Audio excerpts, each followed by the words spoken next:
Bonjour tout le monde, bienvenue sur ma chaîne Ineria Guidance. On se retrouve dans cette nouvelle vidéo pour le tirage de vos énergies sentimentales pour la période du 15 au 30 juin 2025. Cette guidance est pour les signes solaires, ascendant lunaire et vénusien et elle est pour les poissons. Bienvenue mes poissons sur votre guidance et sur ma chaîne, j'espère que vous allez bien. Merci infiniment pour votre présence au quotidien. Bienvenue parmi nous à toutes celles et ceux qui s'abonneront.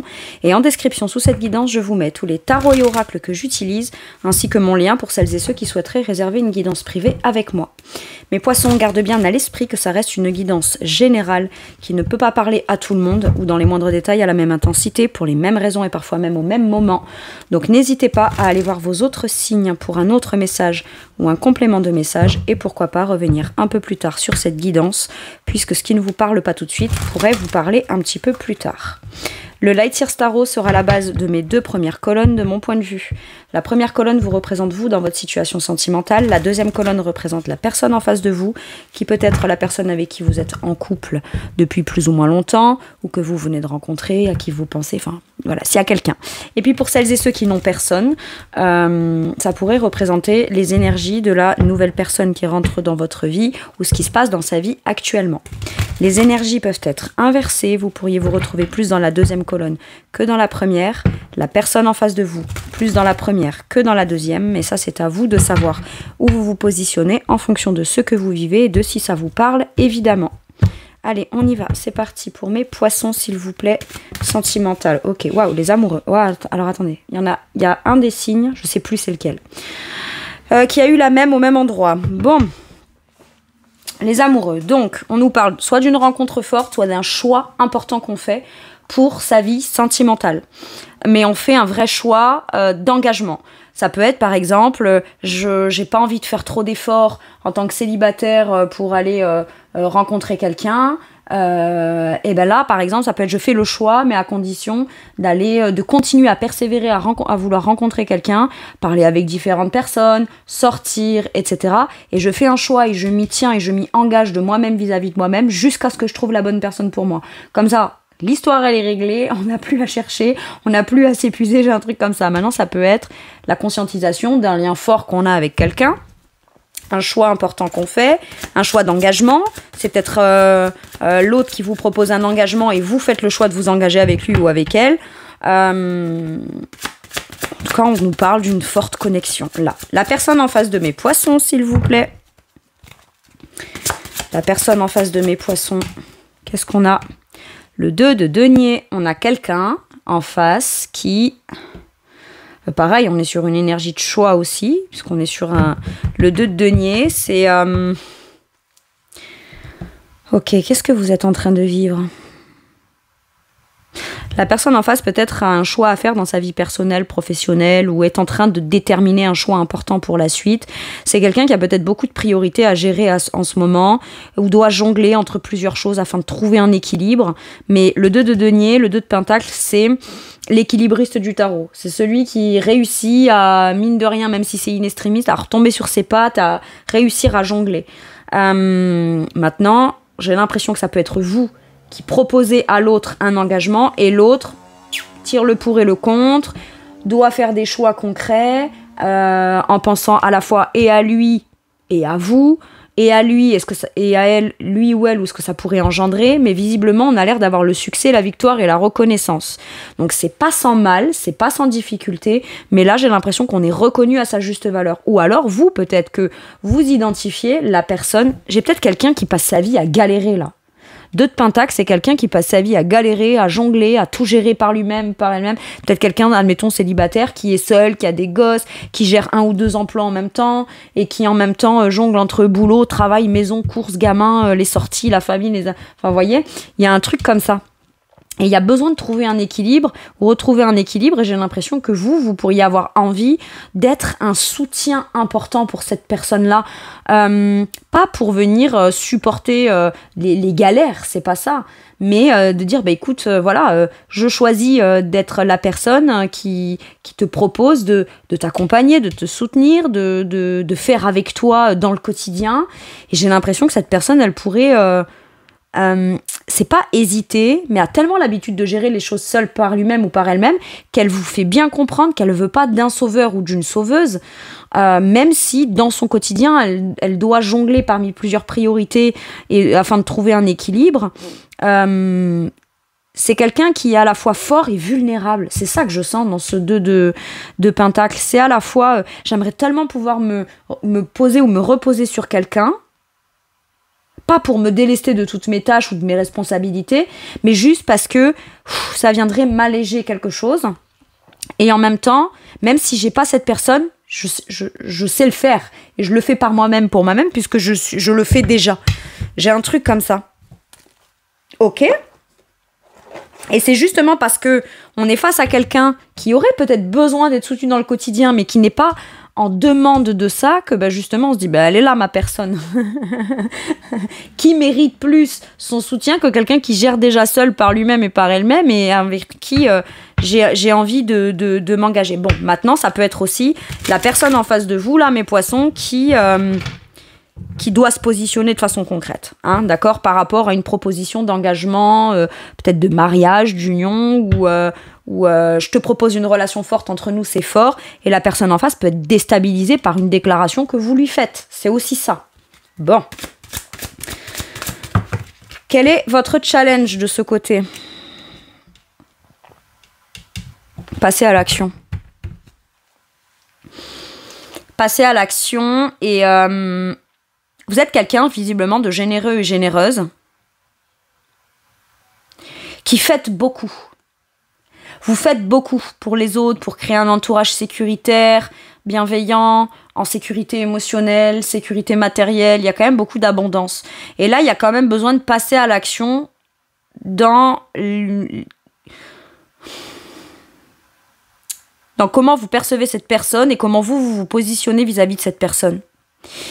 Il y a quelque chose qui se prépare à l'intérieur de vous, qui est en gestation, et il y a comme besoin de faire le choix d'aller extérioriser ça, de passer à l'action pour aller créer peut-être l'intérêt chez cette personne ou lui donner envie de créer un projet, et en même temps vous pourriez lui proposer, peut-être que vous avez envie de créer un projet et cette personne elle galère, ou je sais pas, elle est entre deux, elle vit peut-être une galère professionnelle de son côté, et vu que vous avez un choix personnel à faire dans une activité dans lequel vous y mettez beaucoup de cœur, vous y mettez toute votre âme, vos intuitions, etc. Votre challenge, ça va être peut-être... J'ai l'impression que vous avez envie de vous associer avec cette personne, pour certains et certaines. Votre challenge, ça va être de réussir à le ou la faire suffisamment se sentir en confiance pour qu'il ou elle accepte. Vous le feriez par générosité, mais pas que. C'est aussi parce que, je sais pas, admettons, vous créez quelque chose, vous y trouvez tout l'intérêt de potentiellement le faire à deux, ou que cette personne vous rejoigne dans ce projet que vous souhaitez créer. Donc à la fois ça vous rendrait service à vous, mais ça rendrait aussi service à cette personne. Mais j'ai l'impression que cette personne, elle a du mal quand elle a l'impression qu'on vient lui apporter quelque chose, ou qu'on vient lui proposer quelque chose, ou lui soumettre quelque chose qui pourrait être de l'ordre de c'est pas de la pitié quoi, mais en gros mais ça pourrait t'aider, machin et nan. Non, j'ai l'impression que cette personne elle doit avoir l'impression qu'on lui propose parce que 6 de bâton que j'avais tout à l'heure, parce que elle a du talent, parce qu'on la reconnaît à sa juste valeur, voilà. J'ai un truc comme ça, c'est particulier. Bon, de façon générale, passer à l'action vis-à-vis de cette personne. Ne pas garder à l'intérieur ce qu'on ressent pour cette personne, et peut-être lui proposer. Après, une fois qu'on a proposé, c'est pas à vous de faire, d'accord ? Il y a besoin aussi que cette personne se positionne et qu'elle amène sa pierre à l'édifice et qu'elle vous rende aussi, hein, d'accord ? Par les actes, ou dans un positionnement, dans un choix, ou dans un acte concret. Quel est le challenge de la personne en face ? Passer à l'action, se faire confiance. Roi de bâton. Ok.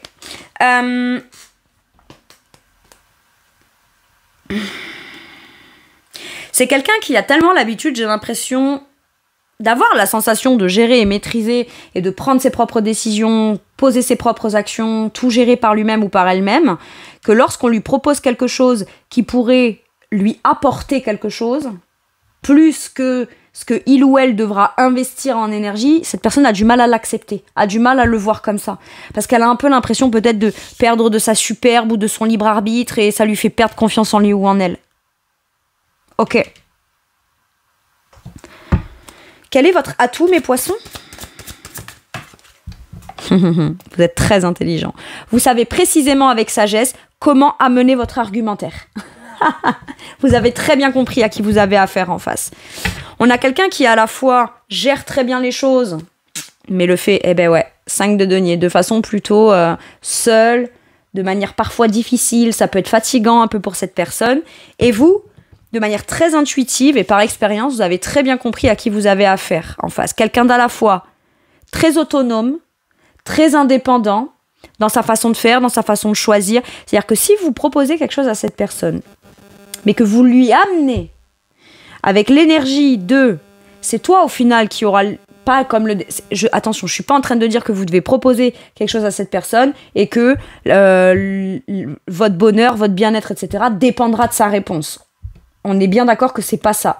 Mais lui amener en lui montrant jusqu'à quel point elle aura un pouvoir de décision, jusqu'à quel point elle aura un pouvoir d'action, jusqu'à quel point vous lui offrez pas quelque chose que pour l'aider ou la stabiliser, vous lui offrez quelque chose aussi parce qu'elle a un pouvoir d'action qui est extrêmement intéressant pour vous et ce que vous avez envie de créer, soit dans votre projet, soit dans ce que vous voulez créer entre vous deux, que cette personne, du coup, ne pourra que se faire confiance visiblement, et sera beaucoup plus en conscience et en mesure de faire le bon positionnement et le bon choix, parce que, et à la fois, elle se sentira et reconnue à sa juste valeur, mais qu'en plus, elle aura confiance parce que vous aurez complètement cerné de façon extrêmement sage et un peu pudique quand même, c'est ça que je sens, un peu subtil,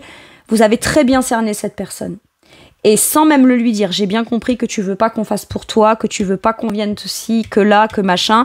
Je suis pas en train de te faire l'aumône dans une proposition de quelque chose. Par contre, ça peut, et moi, m'apporter quelque chose parce que j'ai très envie de m'associer, de me lier, et c'est très fort entre nous. Et en même temps, à toi, ça pourrait venir te stabiliser dans ta situation. Tout le monde a à y gagner. Mais j'ai l'impression que vous avez une façon extrêmement experte de lui amener les choses. Vous êtes quelqu'un de sage, de mûr, de mature, de réfléchi, et ça, c'est un gros atout que vous avez. Ok. Maintenant, ça peut aussi déstabiliser cette personne en se disant, est-ce que je vais être à la hauteur de ce qu'on me propose ? Est-ce que, pourquoi moi ? Je me sens pas forcément super compétent ou compétente, expert dans ça, et si je fais mal les choses, etc. Et là, le challenge de cette personne, ça va être de prendre conscience de tout ce qu'elle a en compétences, en capacité et en niveau d'expertise, quoi, et en pouvoir de séduction. C'est quelqu'un qui peut être très simple en apparence, ou qui se croit très simple, mais qui, pour vous, c'est quelqu'un de spécial. Ok. Le challenge de la personne en face, ne pas rester campé avec son ego. Non, pas son challenge, pardon, son atout. Vous êtes, vous, en mesure, parce que vous savez amener les choses avec sagesse, avec maturité, avec expérience, etc., faire que cette personne réussit à se positionner de façon confiante, de par son propre libre arbitre, en conservant son libre arbitre, tout en réussissant quand même à se défaire de ce sur quoi elle reste campée, trop affirmée, etc., et qui ne lui sert pas dans le quotidien. Waouh! J'adore.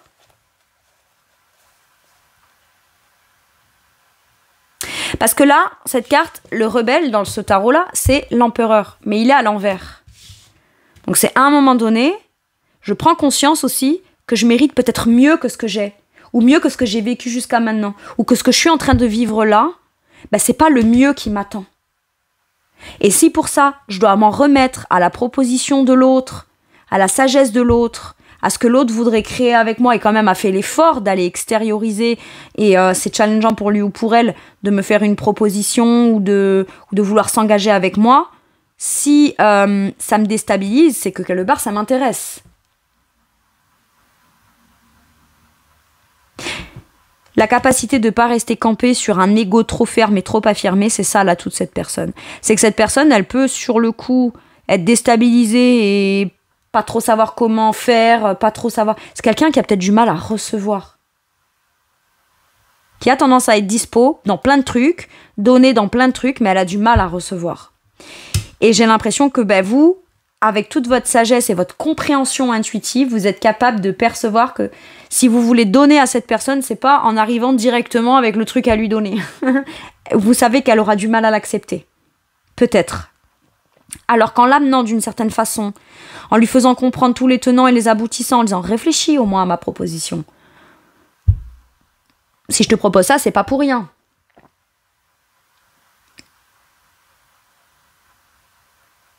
Vous aussi, il y a des gros enjeux. Et peut-être de dire « attends, penses-tu que je proposerais de faire quelque chose comme ça, ou de si important que ça, à quelqu'un qui serait pas en mesure, ou que je n'estimerais pas, ou que je n'aimerais pas suffisamment, afin d'aller venir relever ces enjeux-là ». J'ai un truc comme ça. Et là, quelque part, vous venez libérer cette personne d'un truc un peu d'égo, très campé, très autoritaire, très figé, très presque structuré comme ça, trop structuré. Vous venez peut-être la déconstruire dans certaines choses qui étaient trop rigides. Et ça, c'est un atout. Elle est capable. Elle est capable, j'ai l'impression. Ok.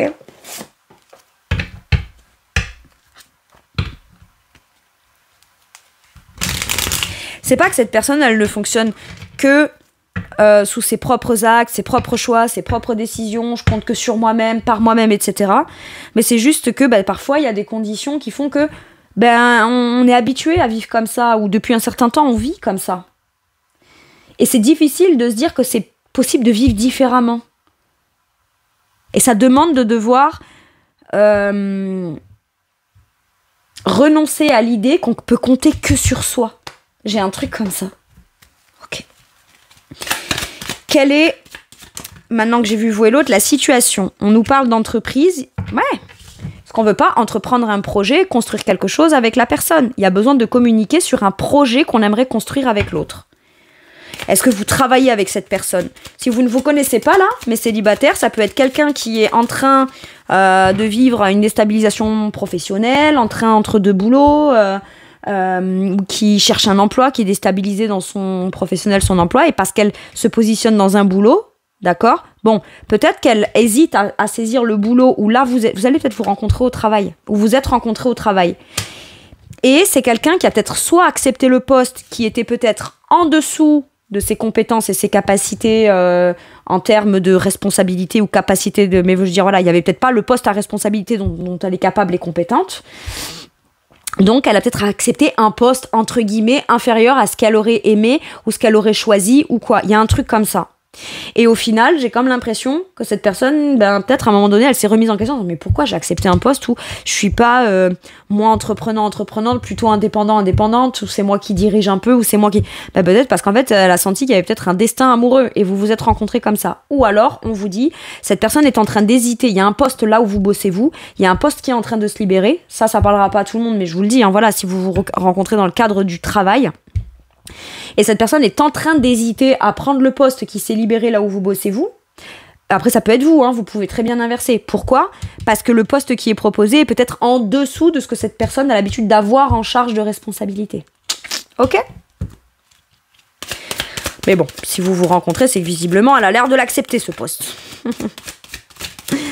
Ouais, on vous parle de nouvelles, de communication, de bonnes nouvelles liées à un projet, quelque chose qui est en construction, qu'on aimerait construire. Il y a des échanges et des communications, beaucoup de communications, 2 fois l'énergie quand même de Mercure. Les communications, les planifications, on interagit, il y a des nouvelles, on propose quelque chose et il y a des discussions qui se font autour et qui commencent à se construire. Et j'ai l'impression que c'est en communiquant le plus possible sur ce qu'on va construire que ça viendra calmer cette instabilité du côté de chez l'autre. J'ai ça. Maintenant, ça peut être aussi... Ouais, j'ai la réussite. Vous voyez, comme ce 6 de bâton, tout à l'heure, le succès, la victoire, la reconnaissance, la réussite, etc. Soit on réussit à trouver quelqu'un qui viendra pourvoir au poste, et donc on va se rencontrer dans du professionnel, et du coup, tout le monde a à y gagner, et la personne qui trouve un poste, et le boulot, le poste, l'entreprise, ou je sais pas quoi, parce que on a la personne qui vient combler le trou, donc ça vient restabiliser une équipe. Mais à ce moment-là, il y aura beaucoup de communication très intéressante, visiblement, qui pourrait même toucher au domaine sentimental et émotionnel. Sinon, il y a de l'inconstance, ça souffle un peu le chaud et le froid, on est un peu déstabilisé, on se sent pas bien, mais ça, c'est à l'envers. Et j'ai l'impression que c'est des communications enrichies, c'est des communications ou des nouvelles, ou des messages, ou des réponses sur ce qu'on aimerait construire, qui fait s'envoler, si je puis dire, le côté on doute, on n'est pas sûr de soi, etc. J'ai l'impression qu'il y a quand même beaucoup besoin de communiquer entre vous. Et le fait de communiquer ou d'être actuellement beaucoup en communication vient, vous, de votre côté, vous faire enlever toutes les insécurités, instabilités, etc. que ça pouvait générer à l'intérieur de vous. Et qu'en même temps, une communication sur un plan, un projet qu'on veut faire, qu'on veut construire avec l'autre, vient rassurer l'autre sur une déstabilisation qu'il ou elle est en train de vivre. Donc dans la situation, on n'est plus instable. Ou alors, en tout cas, la situation est sentie comme... Il y a un ressenti d'instabilité plus légère, il y a une instabilité qui s'envole, voilà, ce qui vient alléger et faire peut-être... On préfère plus communiquer sur ce qui sera de constructif et ce qu'on va construire et les plans qu'on fait, etc. plutôt que ce qui déstabilise si on fait pas des plans, si on communique pas, etc. Moi, j'ai l'impression qu'on sort d'une instabilité là. Mais ça, c'est grâce à des communications intelligentes, bien pensées, structurées. Le maître. Là, on sait ce qu'il faut dire, on sait ce qu'il faut pas dire, on sait comment communiquer, on sait comment proposer le truc. J'ai un truc comme ça. Et visiblement, on a des communications avec les nouvelles, les messages, etc., qui sont beaucoup plus porteuses et constructives et qui empêchent une instabilité de se mettre en place, de pas trop savoir où on va. J'ai l'impression que plus ça va, plus on communique, plus on voit où on veut aller et plus... Au premier abord, ça peut être « je te propose qu'on fasse ci, ça, ce projet, cette entreprise, qu'on construise ça, etc. » On communique là-dessus. Ça peut déstabiliser l'autre. Mais on continue d'en parler, d'échanger, etc. Ce qui fait que cette instabilité créée chez l'autre, tout de suite, peut être tranquillisée. Ok.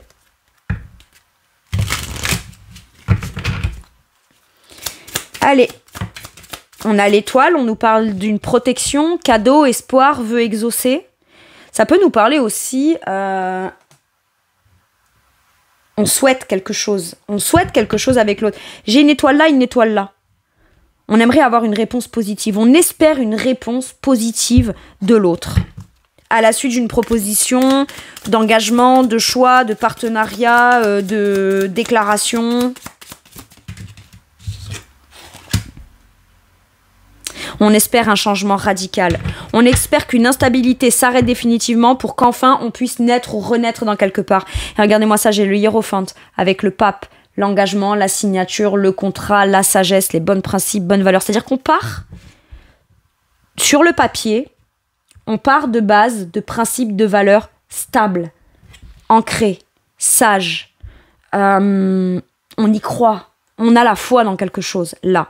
Et parce que quand on présente le plan de quelque chose, il y a beaucoup de sagesse, beaucoup de maturité, beaucoup de bons principes, bonnes valeurs, etc. On est beaucoup plus enclin à écouter ce que l'autre a à dire. Ou en tout cas à se dire, tiens, et si finalement ma stabilité, je la trouvais auprès de la proposition d'engagement de l'autre. Engagement, signature, contrat avec le pape, là. Ok. Et en même temps, j'ai l'impression que c'est un truc destiné. On doit mettre un terme à des espoirs pour commencer à réaliser des plans de façon concrète. Et en même temps, on a besoin aussi, là, dans la situation, de continuer à y croire et de communiquer sur tout ce qu'on croit qui peut être possible parce qu'on y croit. Ça peut venir mettre un terme justement à l'instabilité. C'est l'instabilité qui empêche pour l'instant de concrétiser et matérialiser quelque chose. Ou ce plan, ou ce projet, ou de passer à l'étape d'après dans un engagement avec cette personne. Mais là, j'ai comme l'impression que on a tellement espéré, tellement souhaité, on y a tellement cru, on a tellement eu la foi, qu'il y a la fin d'une situation telle qu'on la connaît. Les célibataires, pour moi, là, il y a la fin d'un célibat. Mais pour que le célibat s'arrête, il faut y croire en amont. Ok. J'entends cette phrase avec l'étoile et l'énergie de l'étoile et de la mort. J'entends cette phrase de « et si on arrêtait de juste espérer ? Et si on commençait à faire les choses plutôt que de juste en parler, que ça ne fasse que nous déstabiliser ou que ça ne se réalise pas vraiment. J'ai un truc comme ça. Ok. De quoi pourrait avoir envie de vous parler la personne en face de vous, mes poissons? Alors, on a bloqué et déconnecté. Cette personne, si elle vous en parle, c'est qu'elle a conscientisé des choses. Elle a conscientisé peut-être ce qui la bloque. Elle a conscientisé ce qui la bloque ou ce qui lui donne ce sentiment d'empêchement. Et elle comprend bien que tant qu'elle ne se décide pas et qu'elle pèse le pour et le contre, ça la bloque et en même temps, elle a du mal à pouvoir percevoir ou à connecter avec le concret positif que ça puisse donner parce que pour l'instant, elle est bloquée dans un choix.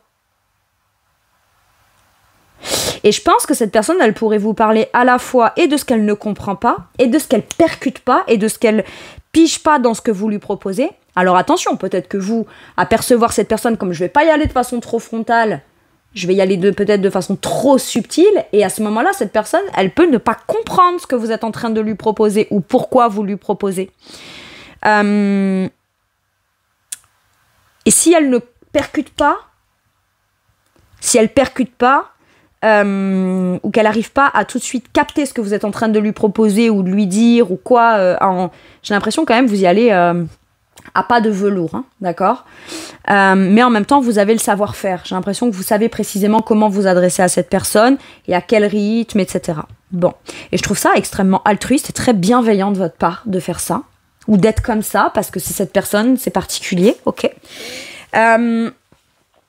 J'ai comme la sensation que cette personne, elle pige pas ou qu'elle connecte pas. Elle va vous l'expliquer. Elle va vous dire, je comprends pas. Ou alors, elle va vous expliquer, j'ai du mal à piger ce que tu me proposes ou ce que ça va me demander de faire ou quoi, machin. Et j'ai peur de pas savoir faire, d'être bloqué ou de te bloquer. Ou c'est quelqu'un qui, à la fois, a peur d'être pas compétente pour lui-même ou elle-même et en même temps, bloquer l'autre. Et c'est pour ça que cette personne, peut-être, elle pige pas pourquoi vous lui proposez quelque chose. Mais c'est peut-être parce que vous lui exprimez peut-être pas vos ressentis vis-à-vis de lui ou d'elle. Ok ? Maintenant, là, cette personne peut vous parler aussi de sa nécessité qu'elle a de devoir peut-être déconnecter avec certains trucs de son entourage ou de son quotidien qui lui pèsent et qui la bloquent aussi. Et vous pourriez essayer de vouloir l'accompagner, de l'aider dans ce processus-là. Le côté déconnecté, c'est tellement fort que même moi, ça, je connecte pas quoi, à ce truc-là. Bon, bah, peut-être que le message, il est juste là. Cette personne, elle ne pige pas au premier abord ce que vous lui proposez. Ou pourquoi. Elle a du mal à se projeter peut-être aussi dans ce que vous lui proposez. Et à ce moment-là, j'ai l'impression que tant qu'elle ne comprend pas, bah elle va se sentir bloquée et coincée. Mais elle peut vous l'exprimer aussi, hein, tout simplement. Ou alors c'est quelqu'un qui va se débloquer, qui comprend et qui connecte, qui comprend bien les enjeux et ce que vous lui proposez. Et à ce moment-là, elle peut venir vous expliquer pourquoi elle était bloquée, pourquoi elle doutait, pourquoi elle avait du mal à se connecter à ça, etc., etc. Ok ? Elle peut vouloir vous parler de ça. Bon. Bah vous me direz, hein, mes poissons.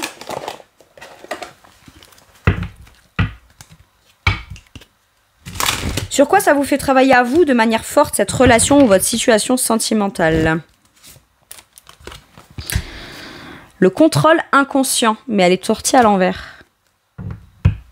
J'ai l'impression que vous, de façon extrêmement intuitive, c'est-à-dire, c'est pas, quand je vous disais, vous savez comment vous adresser à cette personne, c'est pas de la manipulation ou quoi, ou du contrôle, ou savoir précisément quoi lui dire pour en obtenir ce qu'on veut, etc. C'est pas ça. C'est de manière très inconsciente, vous savez précisément quoi dire, ce qu'il faut pas dire, quoi faire, comment faire, mais j'ai pas l'impression que c'est parce que c'est cette personne, j'ai l'impression que de manière innée, c'est une compétence que vous avez en fait. En fonction de qui vous avez en face, vous savez précisément en une fraction de seconde à qui vous avez affaire. Peut-être pas en une fraction de seconde, mais ce que je veux dire, c'est que vous cernez bien les gens, de façon générale. Et ça vous permet de pouvoir interagir et, ok, justement, vous connecter avec quelqu'un qui a du mal. C'est quelqu'un qui a du mal à connecter avec les gens ou qui a du mal à se laisser approcher pour qu'on connecte avec lui ou avec elle. Et quand vous percevez ça, eh ben c'est à ce moment-là que vous savez précisément comment, inconsciemment, vous percevez le fait de créer quelque chose qui puisse justement créer une connexion avec l'autre. Mais tout ça, c'est très adapté. Je sais pas, moi, admettons, je vous donne un exemple. Vous tombez sur quelqu'un qui est plutôt timide, réservé, etc. Ben, vous avez instinctivement une façon de vous comporter avec lui ou avec elle. A contrario, vous avez quelqu'un en face de vous qui est très exubérant, etc., machin et tout. Vous, en interaction avec cette personne, vous savez précisément comment vous comporter avec elle. Ou pas, ou comment le ou la valoriser, etc. C'est jamais dans le but de juste avoir une interaction ou une connexion avec les gens. C'est vraiment dans le but de faire comprendre à l'autre que vous le ou la prenez en considération entièrement tel qu'elle est ou il est dans son intégralité.